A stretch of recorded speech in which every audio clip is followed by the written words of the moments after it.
scorer, but Sir Alistair Cook's appetite for runs is as insatiable as ever. Cook scored 172 for Essex against Somerset on day 3 of the final of the Bob Willis Trophy at Lords. The game is delicately poised, though, despite those heroics. You can watch day 4 on the BBC Sport website tomorrow. And the 2018 Tour de France winner, Geraint Thomas, has finished 4th in the Road World Championships men's time trial. Thomas finished 37 seconds behind the winner, Filippo Ganna, who's claimed Italy's first ever time trial gold medal. And that's the latest from BBC Sport. BBC Sounds. Cast your mind back to the so-called second summer of love. A quiet and not so quiet revolution was going on. Motorways, synthesizers, gatherings, 303s, and pills. Ecstasy, the Battle of Rave. The new unmissable podcast from BBC Sounds. Part drama, part documentary. A tale of music, cat and mouse, and a subculture at odds with the authorities. Rapidly spiralling out of control. Glow sticks, whistles and everything. I've never witnessed anything like it. This is like a revolutionary moment. We all have nothing to lose. Ecstasy, the Battle of Rave. Available now on BBC Sounds. This is BBC Radio 5 Live, available on the BBC Sounds app with Stephen Nolan. Police officer who was shot at a custody suite in Croydon has been named as Sergeant Matt Rortner. Matt was 54. He'd been with the police since 1991 and was 2 months away from retirement. Mr. Rortner leaves behind a partner and adult son. The Metropolitan Police Commissioner, Dame Cressida Dick, has been paying tribute. His colleagues knew him as a big guy, big in stature, big in heart, friendly, capable, a lovely man, highly respected by his colleagues, officers, staff, and of course, by members of the public, including, I may say, suspects he arrested or dealt with in custody.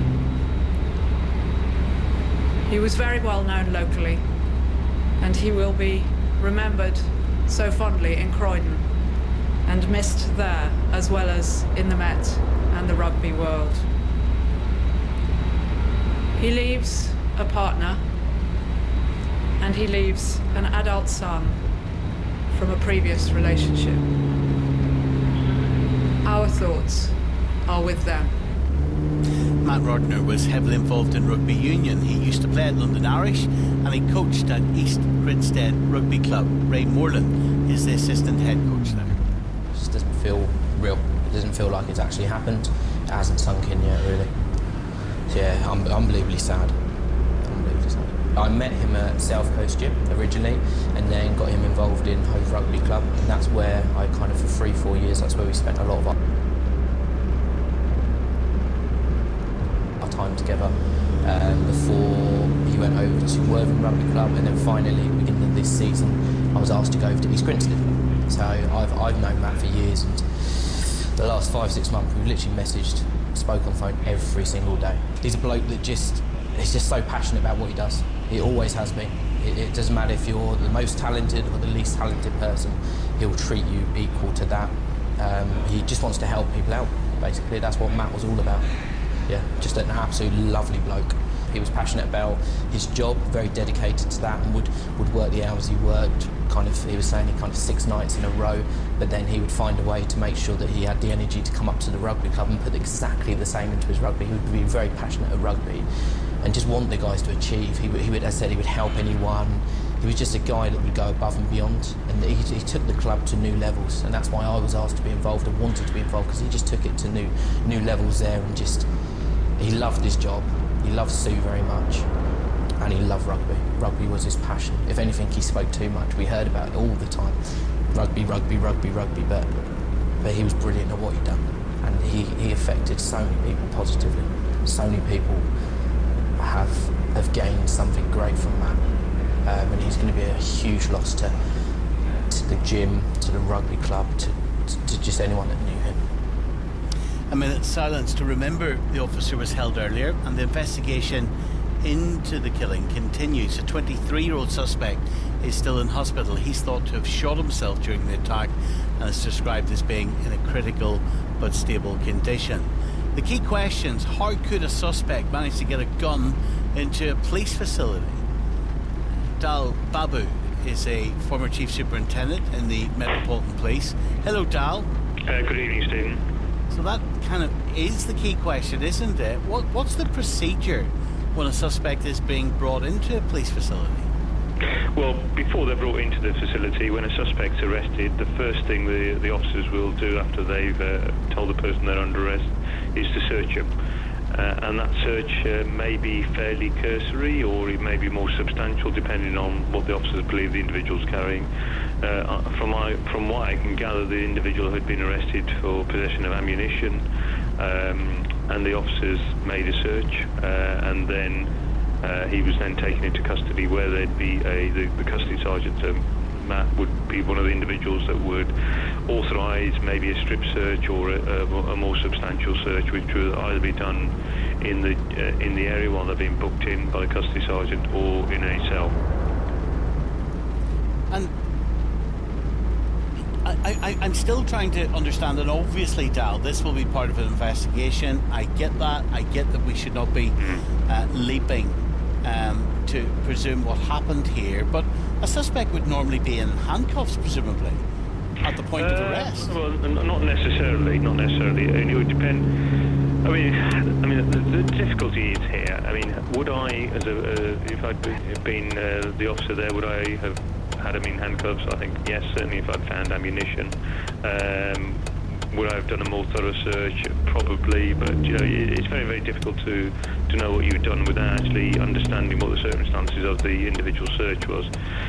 We understand there was he was arrested for possession of Class B, in addition to ammunition. So I don't know whether there was what the stop was like, what the circumstances are that led them to do what they did. The officers have made that decision, and you're absolutely right. I think most people will find it extraordinary that a person can be taken into custody and then use a weapon that they've got on them to kill an officer. And I think that's the heart of the question. You know, how was that allowed to happen?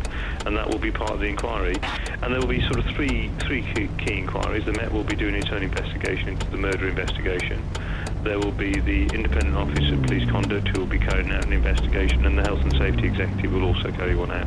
So there'll be a number of investigations, and the key question will be, how could a suspect take a gun into a police station and kill a police officer? That's the bottom line. Do police stations have metal detectors? No, not necessarily. You have these handheld ones, but police will be looking for drugs. They'll be looking for people who might have matches. They'll be looking for all kinds of evidence. So a metal detector would only detect one type of item, but individuals may have lots of other. They might have evidence concealed in them. They might have drugs concealed on their body. So the police would rely on searches, and they'd need to make a decision. So, for example, standard kind of thing, a person goes into custody. The custody sergeant would expect the police officers to have done a search. A belt would be taken off the individuals. Sometimes laces would be taken off the individuals that have been arrested. And I think, for whatever reason, we've had this situation where the suspect was arrested on the street and had a gun on his person when he went into the custody suite. Stay there for me, Dal. Steve Lloyd, former murder squad detective, now trustee of the Police Memorial Trust. Good evening to you, Steve. Good evening, Steve. Hi. It seems, and it's being reported, that the suspect fired a gun while he was handcuffed. Stephen, like yourself and like the vast majority of the listeners tonight, we're only going by what's been reported so far. I can't comment on what you're saying. I do believe he was handcuffed. The circumstances will come out during the investigations that Dal has referred to. It's an absolutely horrendous situation for Matt's family to be dealing with right now, isn't it? Absolutely, and is a horrendous reminder of the danger that police officers face on a daily basis, Steve. Stephen, you're right. the Police Memorial Trust, unfortunately, we've got far too many of our memorials being placed around the country to circumstances where officers have lost their lives. And at the National Police Memorial, there's over 4,500 names of officers who've lost their lives in the service of the community. And unfortunately, Matt's name will be added to that list. It's not going to stop growing. Policing this country and around the world is inherently dangerous. It always has been. It always will be. Albeit this is the first time, to my knowledge, that there's ever been a case in this country where an officer has been shot and killed inside a police station in these circumstances. Officers have been killed in police stations, but as far as I know, never like this, where a weapon has been drawn during a detained person being booked into custody. What more could be done to protect officers, Dal? Well, I think that there'll be an inquiry that will look into that. We're fortunate in this country. Stephen's talked about the numbers, and the numbers speak for themselves. Policing is inherently dangerous. I think the fact that we don't have guns on the street in the same way as countries like America makes a huge difference. But we still need sufficient numbers of police officers.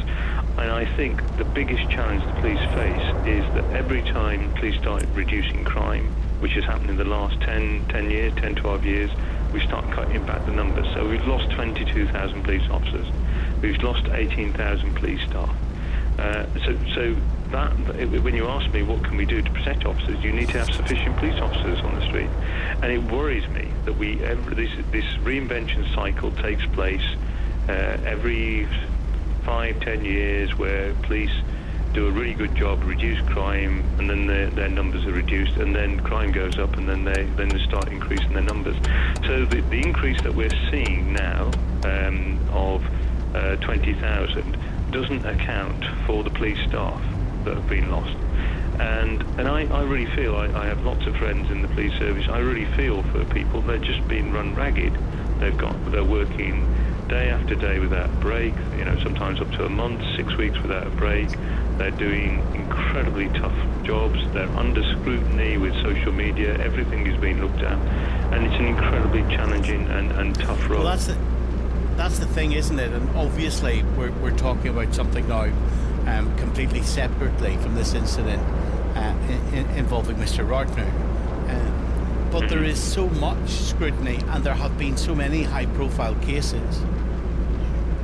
In America, as an example of police brutality when someone is being arrested, I do just wonder if police officers, because at the end of the day, they will be watching social media, they will see the coverage, if they are in any way, Dal, hesitant about using reasonable force now with a suspect when they're arresting them, in case it's depicted as being unreasonable and overly aggressive. Well, I think when we see video clips, sometimes you see a glimpse of them for a few seconds. You don't see the full context. I think certainly the police officers I know are very, very keen to do their job. They will. This example where somebody's been stopped and has ammunition and drugs on them is an example of the police officers will do this 2 o'clock in the morning, 3 o'clock in the morning. So I think police officers still want to do that and still want to do their job. But I think we just need to remember that when police officers are humans, they will make mistakes. They will have a judgment issue. We just need to remember that, and remember the times like this where police officers have laid their life on the line. And I think when we see this, and there'll be a huge amount of sympathy for them, quite rightly, for Matt and his family. But sadly, the media turns very, very quickly, and the police officer makes a mistake, and people forget all the heroic things that police officers do and start attacking police officers. So I just think the policing is one of those few jobs where, when people talk about back office roles, there's very few back office roles. The custody is somebody that would receive, custody sergeant would receive prisoners. Some people would see that as a sort of back office role, but it just shows how dangerous it is to do this role. And I recall as a young PC having a gun fired at me when I was in Tottenham. The bullet got stuck in the barrel, and those kind of things stick with you. And I can recall throughout my career having knives pulled on me, and it's a kind of thing that police officers have to deal with on a regular basis. Del, we're going to have to leave it there. Thank you. Steve Lloyd, thank you very much indeed. The news is coming up next here on BBC Radio 5 Live. Stay with us.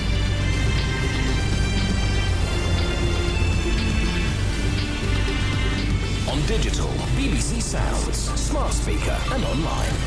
This is BBC Radio 5 Live. BBC News at 11 o'clock. This is Victoria Bourne. More details have emerged of the circumstances surrounding the fatal shooting of a police sergeant in South London overnight. In a statement, the Independent Office for Police Conduct said the 23-year-old suspect had been arrested for possession of Class B drugs with intent to supply and possession of ammunition. He was handcuffed behind his back when the shots were fired as officers prepared to search him. 1.5 million people in Wales will be living under local lockdowns by the end of the weekend because of concern about the rising number of new infections. Restrictions are to be extended to Cardiff, Swansea and the town of Llanelli. The Scottish Government has been criticised for its handling of several COVID-19 outbreaks at universities. Hundreds of students have tested positive and more than 1,000 are self-isolating. The former president of the Faculty of Public Health, Professor John Ashton, says there should be restrictions on numbers at universities. When you consider that the main issue with this virus is crowding, it's a crowd disease, what we really need is to reduce the density to make that possible. So my argument is that we should only have a third of the people on any of these campuses at any one time. Additional restrictions are also being imposed on more parts of northern England. The measures will affect hundreds of thousands of people living in areas including Leeds and Blackpool. Industries hit hard by the coronavirus pandemic have expressed concern about missing out on help from the Chancellor's new emergency plan. The job support scheme will top up the wages of staff who can work at least a third of their normal hours. Emma Carverworks, who's on furlough for an events company, doubts the scheme will work for people like her. The announcement yesterday was a real body blow. I don't know how they can expect employers to bring back their staff for a third of their normal working hours and pay them 55% of their wages when they have no income. It simply isn't possible. 7 people have been arrested in Paris in connection with an axe attack in which 2 people were stabbed near the former offices of the satirical magazine Charlie Hebdo. The publication where 12 people were killed by jihadists in 2015 recently republished controversial cartoons of the Prophet Muhammad. Mohammed Zaidi works nearby. Outside the metro, I saw a machete with lots of blood and people shouting. It was quite confusing. In the passageway next to my work, I saw a victim lying there, covered in blood. I started to panic, and around me, people were panicking and shouting. Overall, there were 2 victims and lots of blood in the street. The organisers of the Tokyo Olympics, which have been postponed for a year because of the pandemic, have announced measures to make it easier and cheaper to run next summer. The plans include cutting the amount spent on decorations and reducing the number of officials. BBC News, it's 3 minutes past 11. BBC Sounds, spine tingling.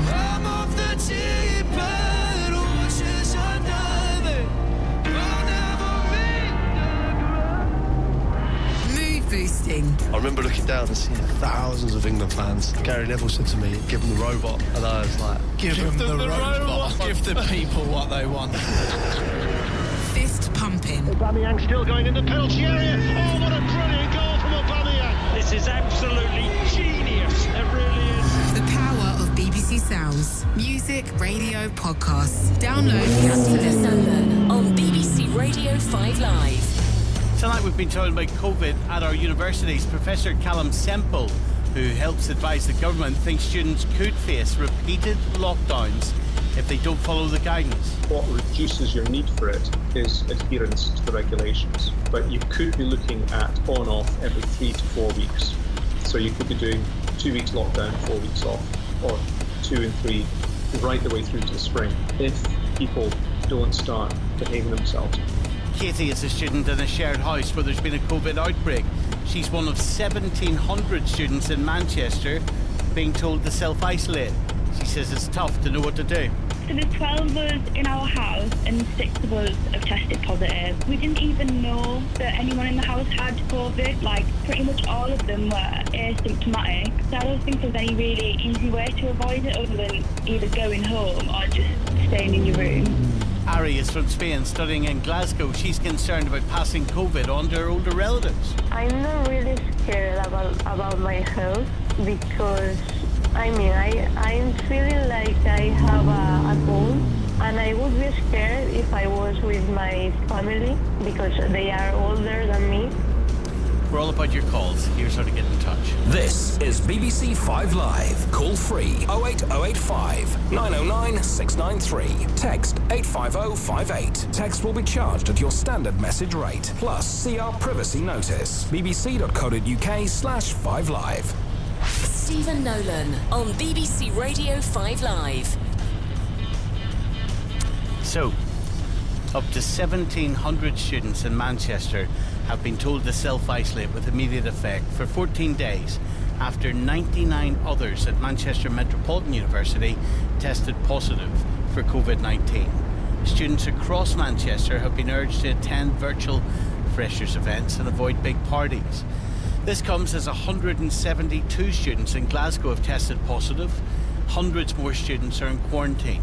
In total, outbreaks of coronavirus have hit 23 universities, forcing many students to self-isolate. And tonight, the union representing university academics and staff is calling for face-to-face teaching to be halted while the spread of COVID-19 is tackled. Joe Grady is the General Secretary of the University and College Union.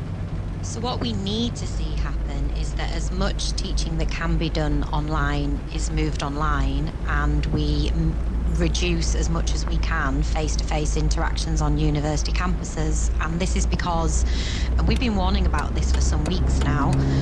There's no UK-wide track and trace. The government have abandoned the idea that university staff and students need to be subjected to the same restrictions and mitigations as the rest of the country. So we've got people moving all around. No way to actually identify if they're moving from one lockdown area to another or commuting from one lockdown city to another. Meeting face-to-face when teaching could be done remotely, and the exact situation that we predicted, i.e. lots of people catching COVID, is resulting right now. And English universities have only been back for a matter of days. In Scotland, they've been back for a week, and we've seen what's happening up there. Yeah, but students are paying a lot for university, aren't they? Is the experience not diminished if they're not going to university? They're paying a hell of a lot. I wouldn't disagree with that, but at the minute, the experience that they're getting is locked down in their halls of residence that they're also paying a lot of money for. The point that we're making is the infection rate and the outbreaks that are happening in universities, despite them only being back a few days, is so high that within even more days or even weeks, we will be looking at a situation where staff will be quarantining, people will be infected, everything will be online. It's a lie, really, to suggest to students that they can come back to campus, get that university experience, because that's already not happening for those who've returned, and it will not happen for those who return here in a few weeks' time. Well, it might happen in some universities, surely. Well, if you look at the independent SAGE report that was published last month, if you look at the government SAGE report, both of those reports outline and predict that there will be outbreaks at universities. So what we're saying is, and the government's own measures say that you cannot socialise in the way that students would expect when they get to university. But what we're saying in addition to that is, because of the way in which staff are being requested or instructed to come in and teach at universities, the infection rate will get so high that everybody who would be delivering work on campus will be quarantining. So even if there isn't the same sort of outbreak that you've just seen at Manchester, where 1,700 students are being forced to self-isolate, or some Scottish universities like Glasgow, where students are in lockdown because of the new restrictions there, we will end up with teaching online. So why, in this moment, are we encouraging people to move when they don't need to and expose other people to the virus, when actually we could just say this is the best thing to do now? And do you really think, Joe, that students, thinking of what it's like to be that age, the vitality you have, the energy you have. Do you really think they're going to stay at home? Do you really think they're going to stay in the house? I mean, before I became General Secretary, I worked in the sector for over a decade. I think a lot of students, when they come to university, so I'm thinking about the traditional student here, not like mature students or other people that, stay at home and learn. They're young people. They do have a lot of ambition and vitality, but also they're moving to somewhere new, potentially scary for the first time. And what we're seeing already in a matter of days of these young people moving to campus is they're locked in accommodation that they're paying a lot of money for on their own without a support network. This is a year like any other year for everybody. And I don't think we should be encouraging 18-year-olds that may be happier and safer somewhere else to be moving on the promise of a university experience that will not exist this year, to be sacrificing all of that. It's not disparaging to young people, and it's not disparaging to universities who are trying their best. It's the reality. I spoke to a member of SAGE on Wednesday.